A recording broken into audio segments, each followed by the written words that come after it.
In 2012, I deployed for my third time to Afghanistan on April 10th of 2012. I put my backpack down on top of this bomb.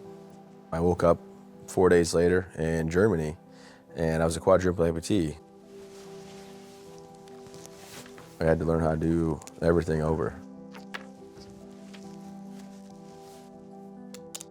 The cutting edge prosthetics they have out there are pretty expensive. I'll go through arms and go through legs, whether I break them or parts go out.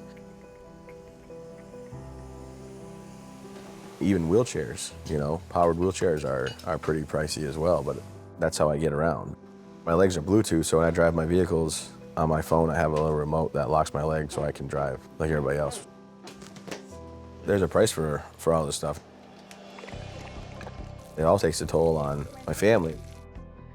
Thank you, Mom. They had to pause their lives too when this all happened to me. Morning, good morning.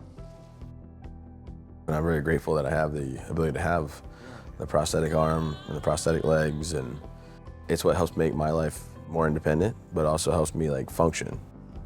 It has been more than a decade since Travis Mills was injured, and the costs will continue to mount, even though the conflict he fought in has long since ended.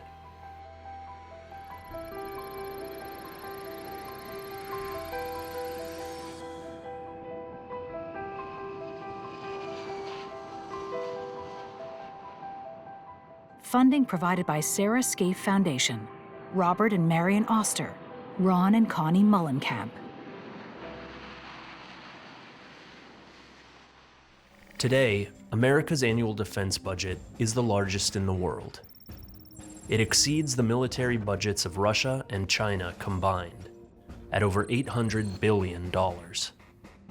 There does tend to be a consensus that the defense budget is eye-wateringly large. It's larger than all other federal agencies combined. We spend more than the next 10 richest countries combined every year. The United States is a global power like no other. It has personnel costs like no other, and it has capabilities like no other. And so it should have resources like no other. Close examination reveals that America's cost for defense extends beyond the machines and weapons of war. That America's defense budget walks on two legs.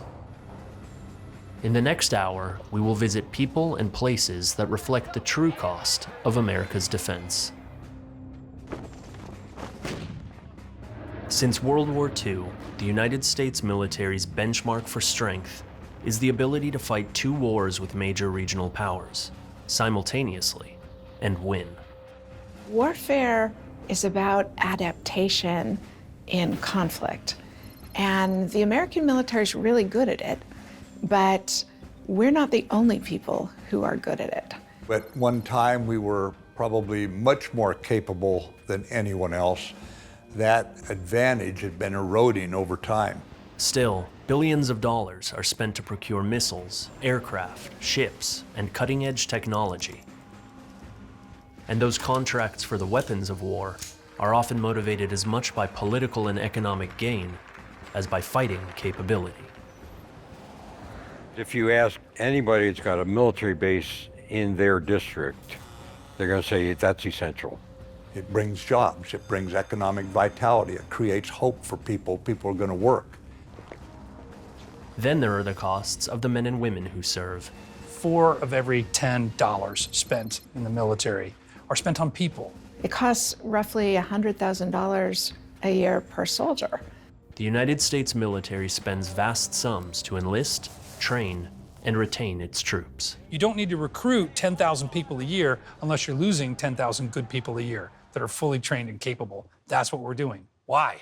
When you look at the budget and you think that it all buys military capability, it doesn't. The department runs schools, it runs grocery stores, it does environmental cleanup. As a matter of fact, the department spends more per year on healthcare than it does on nuclear modernization. If you start including veterans benefits, it can get pretty large pretty quickly. Nonprofits play a role. They've certainly helped to fill the gaps.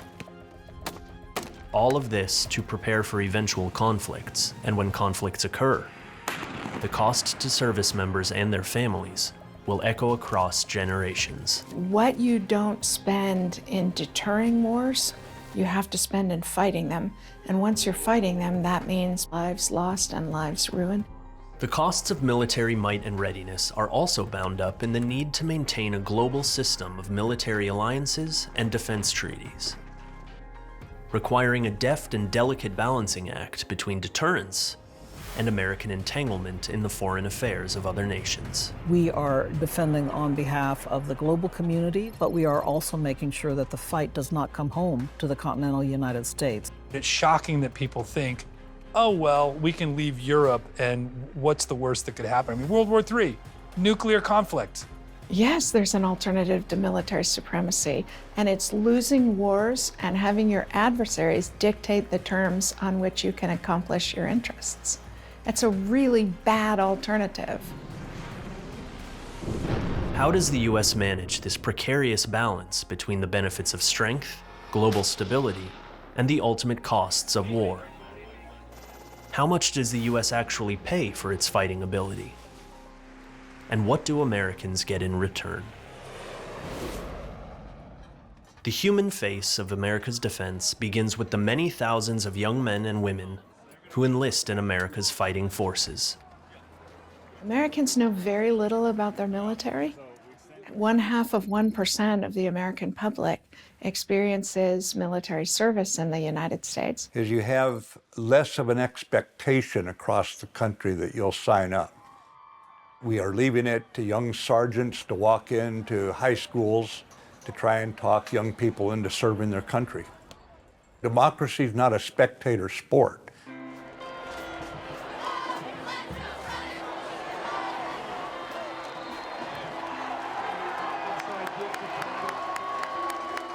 The thing about recruiting is we're pretty much like walking billboards. Hey, tell your friends, come do pull-ups. Depending on how many you do, you'll get an award. 1, 2, 3. One of the directives that we get is to be engaged in the community. You got it, push, push. You want people to actually see you doing things. Football games are huge. Hey, real quick, I need you to sign one of these forms. When they see us, they need to know that like we're available to talk to, and they can ask us direct questions about, what we do, what our jobs are. We do everything, air, land, and sea. Because a lot of people aren't really informed on what the Marine Corps provides and the opportunities that are in it. Hit me up, man, especially if you're interested in trying to get some information, trying to win a scholarship or something. Hey, we got you, bro. Yeah, thank you.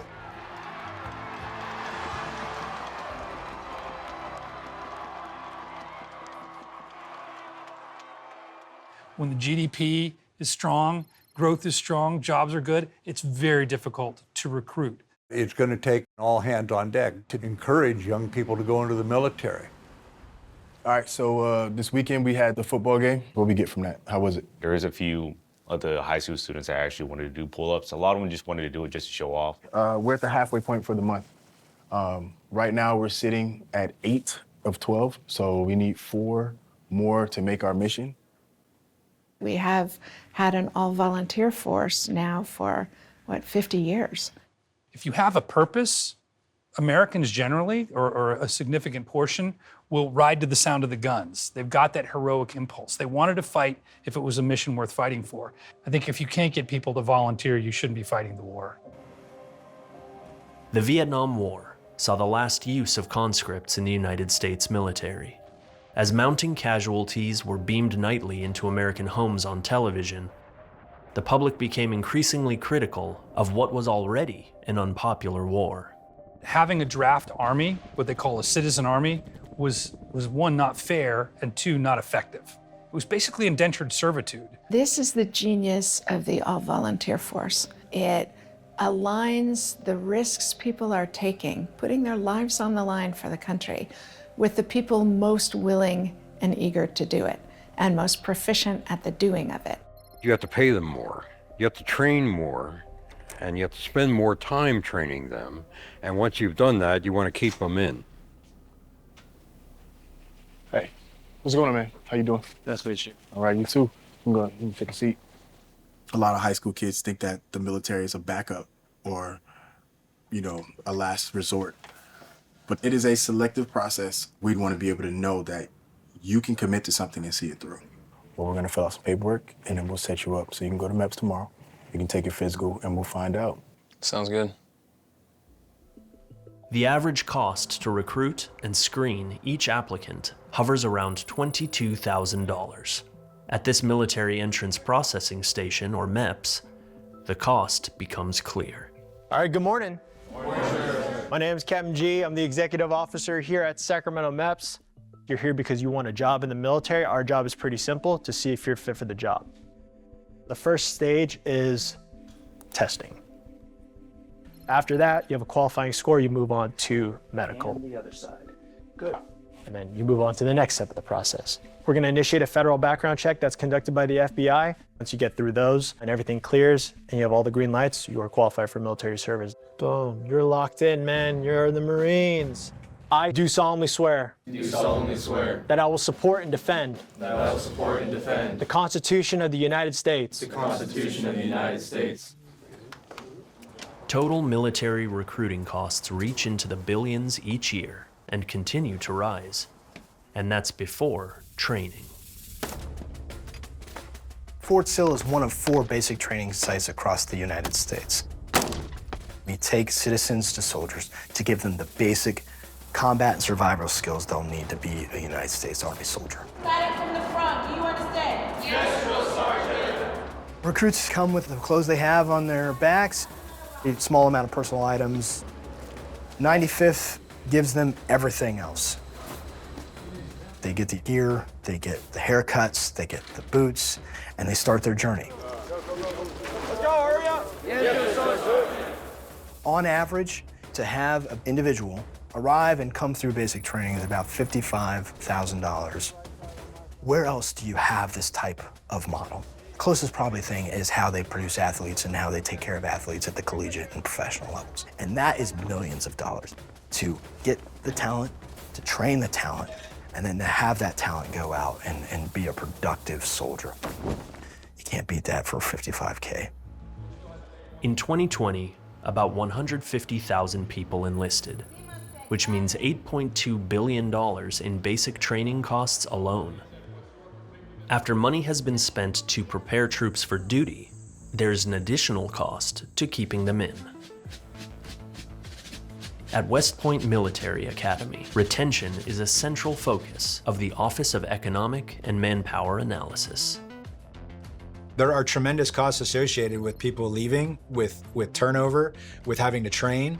At least in our office, we try to think about all of this broadly in terms of end strength, and how end strength is really a function of both who you bring in and their retention behavior. To the degree that you can do both of those things well, you certainly spend the nation's dollars more cost effectively. We view, the joining the Army profession as an occupational choice. Once we turn them into soldiers and they join the fighting force, on average, it costs the taxpayer $140,000 a year. That is benefits, that's medical care, that's taking care of their families, and that's also the basic pay for the job they do. We are competing in the broader labor market. What are the intrinsic and extrinsic rewards of serving in the Army versus doing something else? We're all going to take off the uniform someday. And the Army is doing the nation, I think, a great credit by training and educating folks and then returning them to the private sector where they're productive citizens, where they start firms, where they contribute to firms that already exist. All of that contributes to economic growth, that contributes to well-being and prosperity, and so that's a win. Once military retirees rejoin the civilian world, a new set of costs arise. We're paying about $30 billion a year for retirees in a combination of the pension plan and health care. The scale of what we're paying for defined benefits for the retirees is growing way faster, and I think getting larger, the amount of money that we're paying in salaries for the current force. The statistics further underscore the true cost of this disparity. 2.4 million retirees currently receive benefits, compared with the 1.3 million still on active duty. I'm made out like a bandit. The GI Bill gave me a certain amount of money all the way through my master's. So all I had to do was work part-time and be able to go full-time college. I came into the Army just because I wanted a skilled trade. Now I'm an IT manager. The VA is supposed to take care of my health needs, and then pension is important. That traditional military pension, you serve 20 years and you can retire. The deferred price of military spending brings up questions of sustainability and the long-term fiscal implications of an aging veteran population. We didn't really budget for our pension fund the way we needed to, and we have generated a pretty sizable liability. It is precisely what young men and women deserve who dedicate their life to the service, which has unique demands placed upon them throughout their career. When they get to the 20-year point, this system says, well, now you can get half your pay for the rest of your life if you leave. Meaning if you stay, you're basically working at half pay. You're going to get that other money anyway. You're basically bribing them to leave the service. I love the Marine Corps and what it did for me. They're going to have to drag me out this uniform.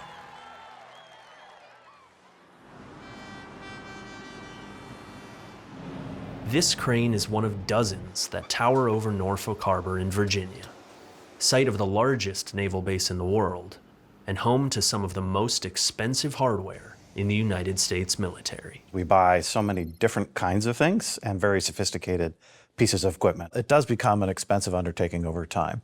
Weapon systems, and the submarines, and the B-2 bombers. The numbers are so big. There is an interest, sort of across the country in a lot of these big programs. Here, over 5,000 career shipbuilders represent the human face of America's defense budget. Their salaries, benefits, and pensions are also costs in the nation's defense budget. The Norfolk Naval Base is surrounded by different shipyards, and there's always ships coming in. On any given day, we could have 3, 8, 12 ships in the yard. I got a picture of this yard with 14 ships in it. They come in and we work them, and our DNA is on that ship. In 2022, Norfolk DNA left the harbor aboard the USS Gerald R. Ford, the first of a class of aircraft carriers designed to improve upon and ultimately replace the previous Nimitz class. At the time that Ford was built, we were the most expensive object, I think, ever created in human history. The aircraft carrier is an incredibly impressive piece of hardware, and when it shows up in a region, it is the epitome of American power. We can project power, we can provide presence, we're a home base.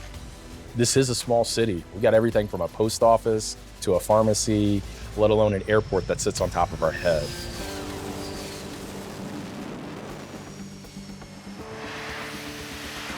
This impressive ship came with a price tag of over $13 billion, with operating costs in the millions per day. 5 more carriers have been announced. I think it's a core responsibility, actually, of any defense planner to always ask how much is enough. Across the board, everything we've got is the best. Now, does it have to be quite so much better than all the other options? You don't want to spend just enough to win. You actually want to win by big margins when your country's freedom or its interests or its allies are at stake. It really has to start with strategy. For the most part, new programs and spending are motivated by battlefield need. In cases where we look at it and we say none of our existing designs can actually perform that function, then we identify what we call a capability gap. And that capability gap then becomes the genesis of a new acquisition program. In the middle of the 20th century, we developed more and more specialized aircraft whose specifications meet narrower and narrower mission sets. We don't look at procurement the same way anymore as an Air Force. We are looking for an aircraft that will endure and will handle missions for years to come. Today, the plane embodying this new procurement strategy is the B-21, the Air Force's new stealth bomber. One of the key features of the B-21 was to build in that adaptability, the ability to plug and play new mission systems into the design so that we could continue to advance its radar capabilities, we could continue to advance its communications capabilities over time. The experience flying the B-21 has been amazing. It still has that new airplane smell. Can't comment on all the details, but I think the B-21 is a game changer. very similar to the B-2 in its stealth capability. It's just a lot better. Early on, people are quite taken with acquisition programs. They all look great because early on, none of them have hit the challenges that they're likely to hit later. At the time that the B-21 was going through the early stages, the shadow of the B-2 bomber loomed large. We started building them and we found all sorts of difficulties. The price kept going up and up and up. What was supposed to be a $300 million airplane became a $1.4 billion airplane. We only built 20 of them, and those airplanes are hardly ever used. It costs about $130,000 an hour to fly a B-2. In 2022, Air Force officials estimated the cost of the B-21 program would surpass $200 billion over 30 years. Much of this cost is for the services of a select number of defense contractors. There's an enormous amount of lobbying going on by the 5 biggest defense firms, but the 500 others as well, trying to influence their member of Congress or their senator to promote the contracts that they want to get from the government.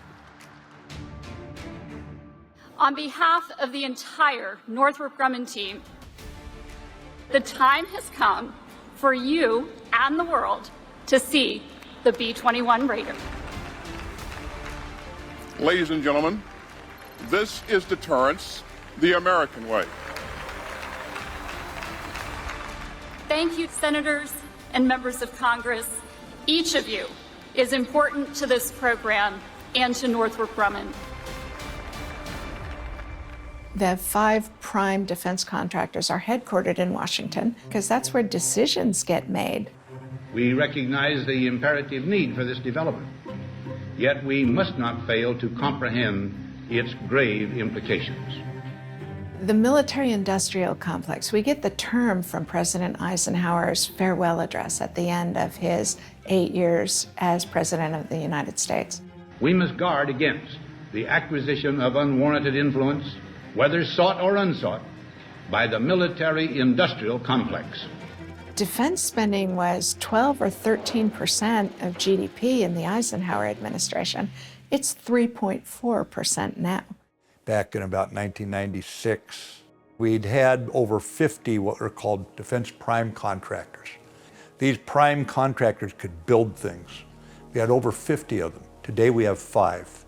Our defense industrial base has shrunk and is not as resilient and as healthy as it used to be.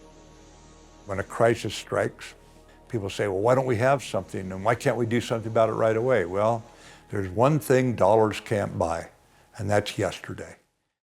Costs are really important. You can't ignore them. And so you need to decide what is the benefit. A lot of the money that goes into the military and towards modernizing the military goes into the economy, provides jobs, goes into the local communities who work for and with all of our bases. The economy of northeastern Pennsylvania has transformed multiple times. Coal mining was a huge industry. We are still higher in unemployment, but nonetheless, Tobyhanna is the anchor. It is the foundation for our economy here as our largest industrial employer. Tobyhanna Army Depot has postured itself to be the top communication and electronics capability for the Department of Defense. There's a lot of opportunities. You can find any field that you want to do, blue collar, white collar work. Tobyhanna has the skill set, the equipment, the facilities to allow us to be able to test equipment that's over 50 years old as well as equipment that's less than a decade old. What testing are you doing here? Checking out some DC tile power supplies for our system. Are you seeing any problems? Yeah, this one, yeah. This is a bad one. What we're trying to do here is find the most efficient way to keep these systems running for the DoD as long as possible. Defense spending is not by any means a giveaway. It is employing people here in the United States. Tobyhanna is a principal employer regionally. Upwards of 3,000 employees at the facility because of the presence of Tobyhanna Army Depot. Additional jobs, additional businesses are started. It's a chain, it's an ecosystem, if you will, an ecosystem of support that happens. extremely important for us to do everything we can from the community side to make sure that the depot is still here. The United States military judges it has roughly 30% more bases and facilities than it needs. Back in the 90s, Congress authorized base realignment and closure, commonly known as BRAC. It takes a lot to get permission to do a BRAC because of how important local bases are to the community. In 1995, the BRAC Commission targeted Tobyhanna for closure, and commissioners were sent to evaluate the depot. The response here was tremendous. The community came together, people lined the interstates. They had a firsthand view of all of the folks in Northeast PA who supported Tobyhanna. Ultimately, the community and its elected officials convinced the commission to keep Tobyhanna off its list of recommended closures.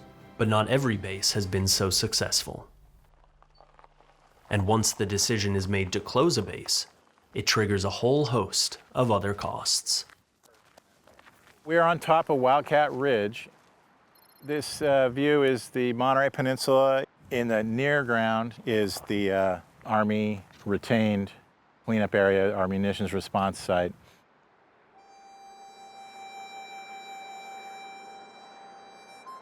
This area, and over 27,000 adjoining acres, was once the site of one of the largest infantry bases in the United States. For decades, these fields and valleys echoed with the sounds of marching boots, the chatter of soldiers, and the roar of munitions. Munitions that would eventually contaminate the entire area. No one could safely live here. In 1991, the BRAC Commission recommended the fort be closed. The neighboring cities of Marina and Seaside each received a portion of the base. Most of the land became a national monument with hiking trails, half of which is still closed due to unexploded ordnance. When we're doing our munitions response out here in the former impact area, the UXO techs are looking for unexploded ordnance and munitions debris, and we catalog every single item that we've recovered. This is World War I ordnance that they found here on Fort Ord. They've been shooting on Fort Ord since World War I. Some of it might not even look like ordnance. It might look like an air tank or car parts, but these are actual ordnance items. These are howitzer rounds. These are different rockets. These are different types of 40mm projectiles they've fired here. Things may look like they're empty out there, but there's enough explosives to take out a tank. Since the cleanup began in the early 1990s, the Army has found over 79,000 munitions and explosives of concern in the Fort Ord area. And the work goes on. We expect for munitions cleanup, there are about 8 to 10 years of additional work to be done. The Fort Ord story is not unique or new. This is one of 800 military bases, large and small, across the United States that have shut down since 1998. Having a sudden, this is the day, lower the flag, everybody move out, that's just catastrophic. There's no real recovery from that. This neighborhood right here is very reflective of a lot of the property that was transferred to the city of Marina. And we have about 250 blighted homes, and it was a thriving military community. When the military base closed, population went from 30 to 19,000. A lot of businesses, small businesses, closed at the same time. Today, they are just starting to really turn around. That's almost 30 years. There's a fluid nature to military infrastructure. That sometimes means completely shuttering something that cost billions and will cost billions more to destroy. Fort Ord is in Monterey, and I was born there, actually. My grandpa was in the military, and he actually met my grandma there during the Vietnam War. And they got married, had kids, and he retired there. Charlinda Probst, her husband Raymond, and their children are a long way from Fort Ord in California. That looked like a good snack. Now we're in Korea, and my daughter is like loving it already. Thank you. It's yummy, right? The family is only on their third week of Sergeant Probst's 3-year assignment in South Korea. Good morning, good morning. I maintain Apache helicopters. Everything good so far? I decided to join the Army to better my family's future. Here being in Korea, everything has been awesome. The food, the people, the culture, the family are just very excited about experiencing all of it. The Probst family lives on the largest United States overseas military base in the world. We're at Camp Humphreys, which is in Pyeongtaek, Korea, a little south of Seoul. Camp Humphreys is the home of about 40,000 people.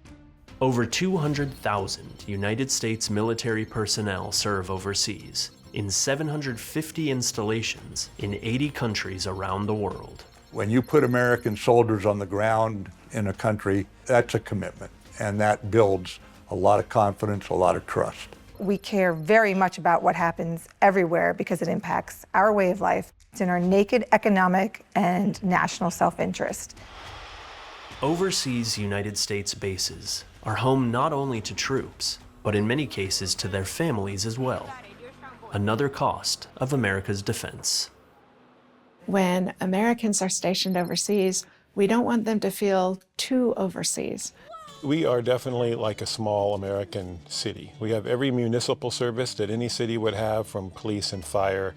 We have schools, churches, we have retail sales, food sales.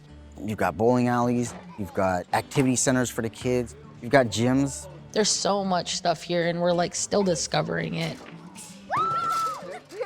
It's nice to have on-base communities. I was on one when I was stationed in Korea, but a lot of the costs are costs for these extras. And so you kind of get into a conversation about like, what's the main mission of that location? And is it one that is conducive to having families along? And do we want to bear that expense?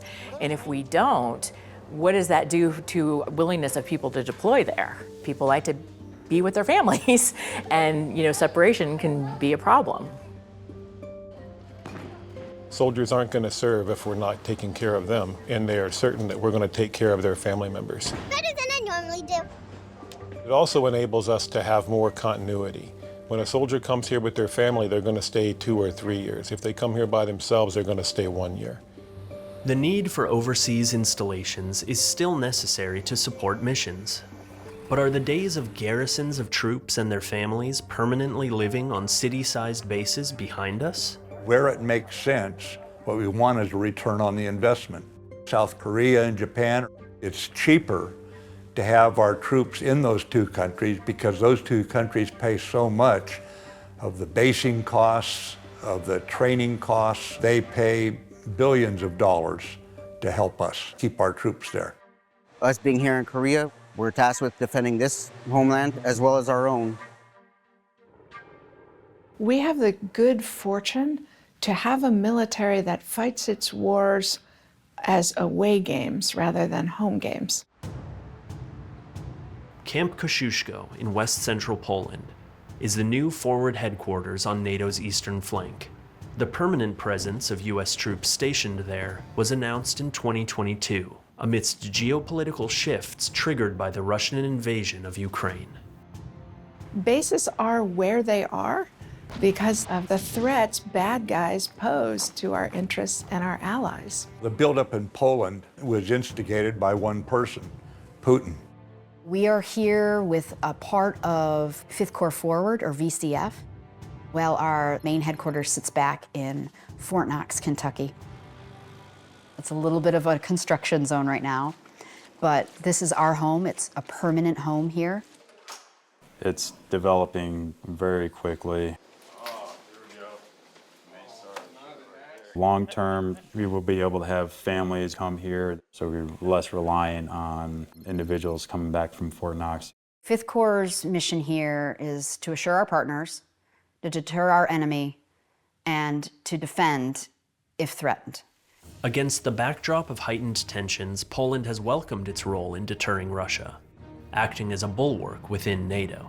They came and offered to NATO, first to President Trump, but also to President Biden, the notion of putting more military facilities in Poland. It's a very welcome message from Warsaw.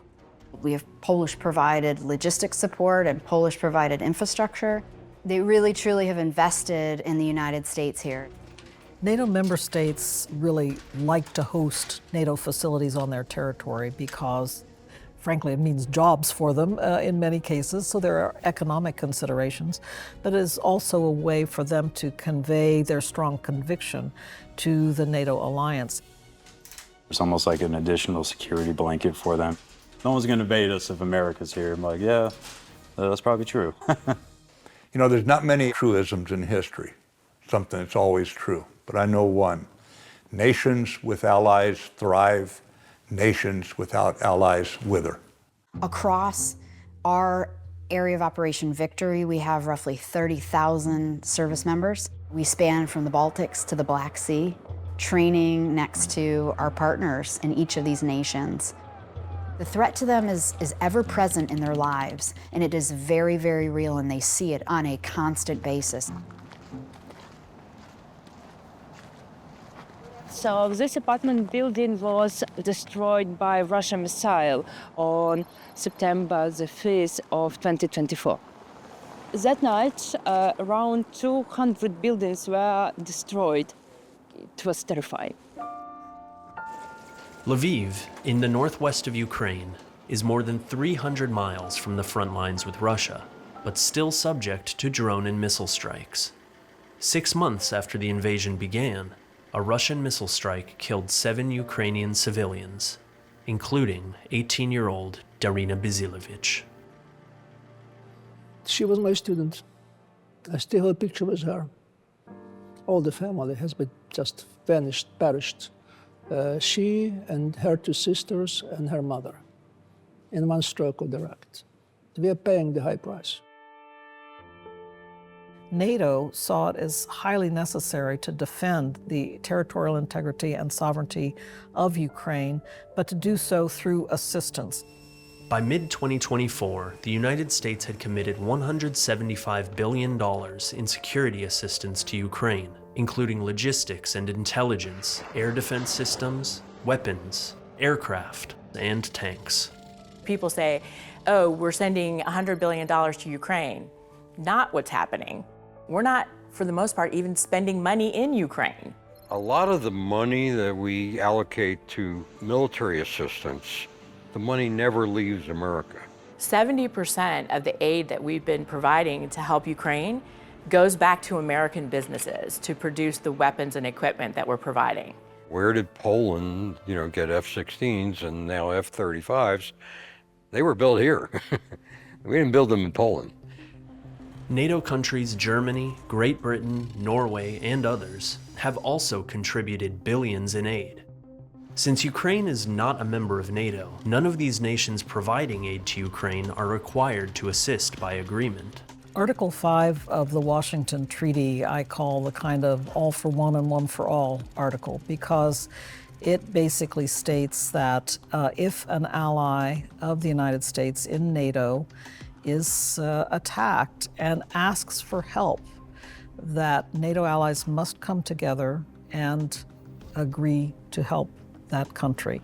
When the North Atlantic Treaty Organization was created in 1949, the original intent was to provide collective defense against the Soviet Union and prevent the spread of communism in Europe. Article 5 has only been invoked once. At the time of the 9/11 terrorism attack, NATO was patrolling U.S. skies, and that was a big deal. There's the ultimate irony, that what was set up to protect Europe the first time NATO went to war was for us. You want to deter war, and the way you deter war is by being ready for war. The hard thing about assurance and deterrence is if you're doing it right, nothing's really happening. The United States is uniquely capable of flowing forces stationed in the United States into an allied country quickly. Get this crows turned on. My unit's stationed at Fort Bliss, Texas. Mine's an armor battalion, so we have 29 tanks and 25 Bradleys. We moved 2 battalions worth of equipment, which is over 1,000 pieces of equipment, including tanks, Humvees. It was a lot. Every bean, every bullet, every soldier has to be shipped out and over, flown, sailed, and sustained. It's extremely expensive. My tank came with me from Fort Bliss, traveled across the ocean, saw it roll off the boat in Portugal, put it on another trailer to come over here, and now here it is sitting right here, ready to shoot. NATO is extremely important at doing what it does very best, which is making sure that all the member states of NATO can fight together. When our rotational units come through here, they are constantly training and go home better prepared than when they arrived, because they get to train at a level that we just can't replicate back in the United States. We'll do a lot of practice drills. Scouts report enemy armor with light armor support operating in your sector. Roger that. There's a tank right there. Tires locked.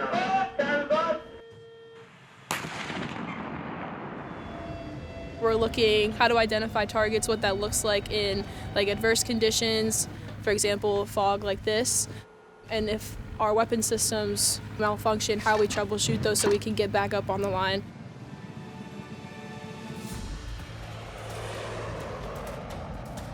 In addition to ground forces, air defense systems operate around the clock, and fighter jet patrols run constantly.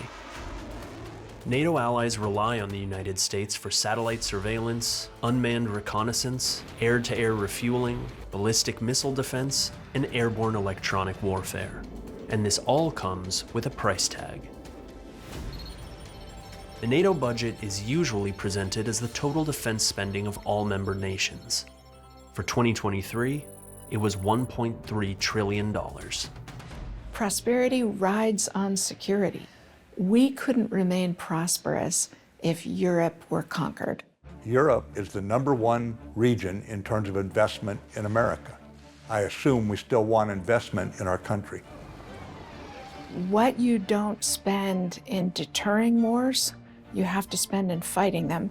And once you're fighting them, that means people dying in order to defend liberty.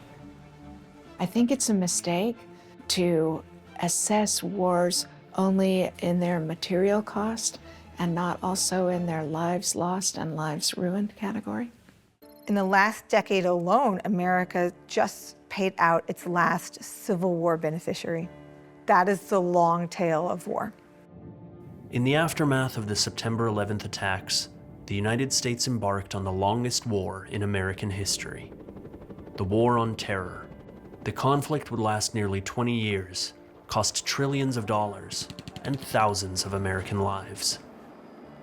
Intuitively, America understands that it's extremely expensive, not just to fight the war, but to take care of those who come home from it. The nation has decided that taking care of its veterans is so important that the VA has its own budget category outside the national security budget category. The Department of Veterans Affairs, or VA, has a duty to assist veterans and is responsible for administering benefits, including medical care. For most of our nation's history's wars, we've not been ready when people get home. 18 million veterans in our country, 5 million disabled veterans in our country. They need a voice. They need someone who's going to be there to fight for them. The VA is under ever-expanding demands as the full picture of what troops in war zones are exposed to comes into focus. There's always been these toxic exposures that the world recognized. Mustard gas in World War I, atomic weapons used in World War II, Agent Orange used in Vietnam and Korea. Even within the last 20-year war, many of those toxic exposures, the conditions that cause an actual disability are just now surfacing. We know just from how many people have come in to file claims that there's a lot of sick people in our country. During the Iraq and Afghanistan campaigns, the most secure and efficient way to dispose of waste was to burn it. It was the smell. You can see footage of Iraq, but you can't smell it unless you were there. We're talking about burn pits the size of small cities that was burned, 24 hours a day, 365 days a year for years on end. It wasn't just regular trash. This was military-grade stuff. Fuels, chemicals, body parts. You knew it was bad. You could tell it was bad before you ever saw any data on it. There was a bioenvironmental engineer named Darren Curtis. He's a lieutenant colonel in the Air Force, and he said that this was the worst disaster he'd ever seen in terms of public health. In short order, cancer started to take hold. People's disabilities started showing up. 90% of Americans, they assume if you serve and you get hurt that you get benefits. That's not the way it works in America. You have to demand your nation compensate you for your economic losses because you got hurt in service. In 2022, Congress finally did a catch-up bill called the PACT Act, promised to address Comprehensive Toxins Act. The PACT Act really reached back to say, hey, all generations of veterans now could receive their due. Those are the decisions that are saving lives right now, where people are able to get the care that they earned. You're glad for the victory, but then you're worried about holding on to it and being able to take care of all the people who now are going to be coming in and needing help. And then as that cost goes up, are we ready to still pay it? Future medical and disability costs for Iraq and Afghanistan veterans have been estimated at $2.2 to $2.5 trillion. We've seen the VA budget go up and up and up and up, but the public's not thinking about the war anymore. Too frequently, when the guns of war fall silent, so does the recognition of the sacrifices made by those in service. My great fear is that we're going to lose the momentum at some point, and we're going to see budget cuts or something like that can devastate a very vulnerable population. More than 40% of veterans of post-9/11 wars are entitled to lifetime disability payments. This number is expected to increase to 54% over the next 30 years. With the kinds of advances in medicine, there are so many more coming home than would have in any other wars that we've ever seen in any of our lifetimes. There's a very strong emphasis on medical research for treatment of combat injuries. Injuries that previously would have resulted in death have not, and so people are more survivable, which is terrific, but then we also have to care for them. I woke up in the hospital wondering why I didn't just die. Like, how is this better for anybody? You know, I need help with everything. I was happy I made it, but at the same time I was like, why did I make it? Because I'm not gonna have anything to offer anybody. For 6 months I couldn't look in the mirror at myself, but nobody knew that. I suffered kind of in my own silence. As a result of modern conflict, cases like Travis Mills are numerous, but pale in comparison to the unseen wounds of war. Post-traumatic stress affects huge swaths of the veteran population, and the ultimate cost is an estimated 17 military suicides every single day.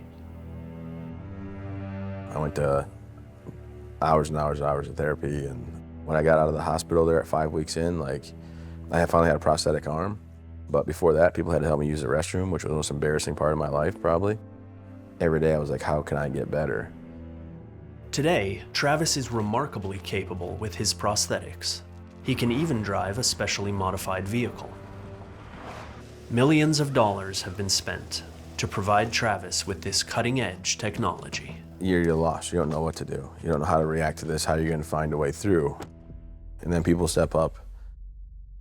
With the millions and millions of veterans that are out there, I think it would be difficult for the government to handle all of that. Should they? Yeah, they should. The government should do as much as possible to support the men and women who serve our country.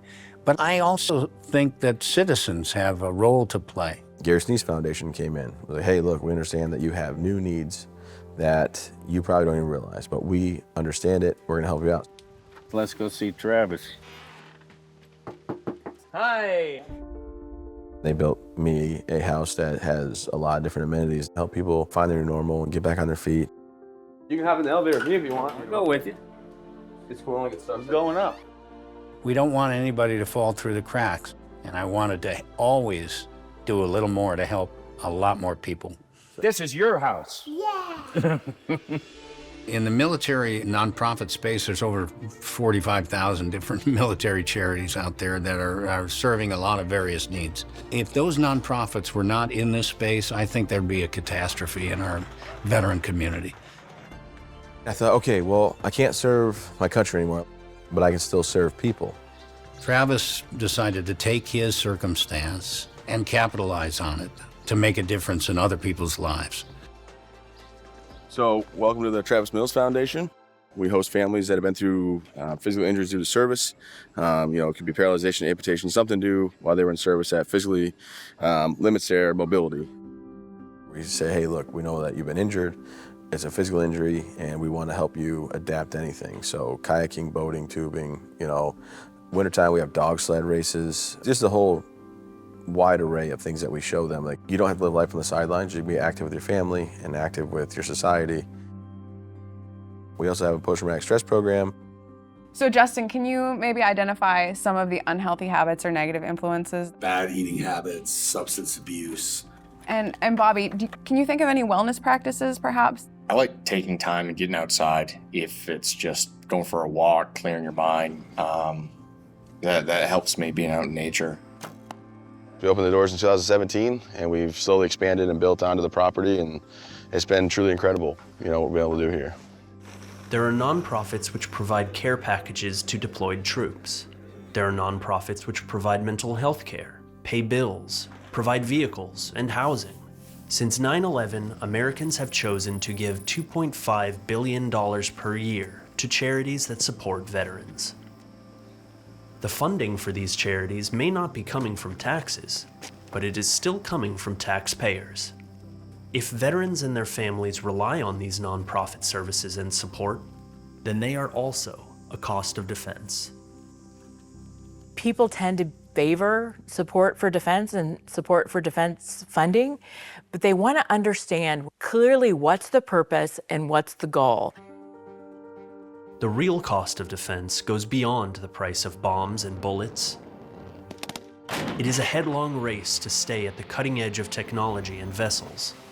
It is the building and eventual closing costs of bases, and it is the human cost, investing in the people who serve the country. It's a high price that starts before, continues during, and trails off long after any military conflict. Most of what we spend in the defense budget is spent on the people. 2 million people on the direct payroll, and arguably 2.2 million people in the aerospace and defense and shipbuilding workforce of America. The United States spends $200 billion on active duty service members. The $260 billion spent on procurement and development don't only benefit the industries and communities that receive them. It's not an overstatement to say that American military research and development spending has changed the planet. The computer, email, and the internet, every one of those were developed originally by the Defense Department. Procuring equipment costs less than putting it into use. Operation and maintenance costs the military about $300 billion, and this covers myriad line items that aren't directly involved in warfighting, like housing, pharmaceuticals, and schooling. Funds are spent to deter enemies and protect allies abroad. An estimated $100 billion is spent actively supporting NATO efforts alone. It's in America's interest to always stand on the side of people fighting to defend their freedom against tyranny. The trade-off of that is, what are we facing in terms of loss of treasure and life? There are additional costs to ensure veterans are cared for. The Veterans Affairs budget for 2025 is over $400 billion. Future medical and disability costs for post-9/11 veterans are estimated to be nearly $2.5 trillion. Still, many Americans are convinced that gaps in the VA's care exist, so much so that they donate a few $1 billion a year to veterans' charities. Many wonder, is it worth it? And is it necessary to spend so much? I don't think it is. I think it's a train that we don't know how to stop. If you start with the idea that we want the best weapons, the best troops, if we're going to defend this experiment we call America, then you start with the idea that you're going to provide what is enough. By the end of the Cold War, we were paying about 6% of our GDP for national defense. Today, we're paying about 3%. The per capita burden on the taxpayer, adjusted for inflation, is about $7 a day. People think in terms of planes and tanks and satellites and ships, and not in terms of how much we're spending on people and healthcare and pay and benefits for those people.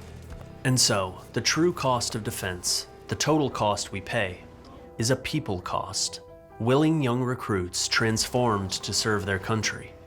Defense workers who build the modern weapons and machines that keep America safe. Scientists and companies that create weapons of war to keep the peace.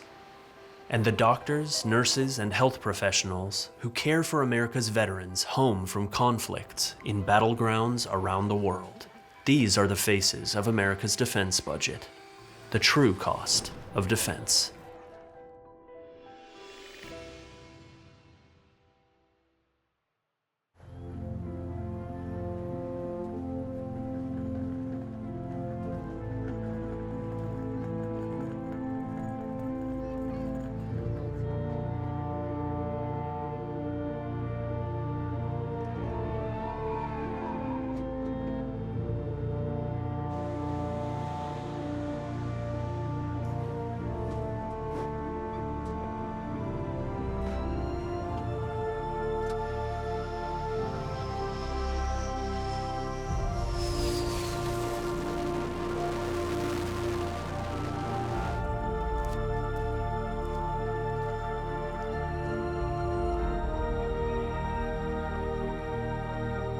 Funding provided by Sarah Scaife Foundation, Robert and Marion Oster, Ron and Connie Mullenkamp.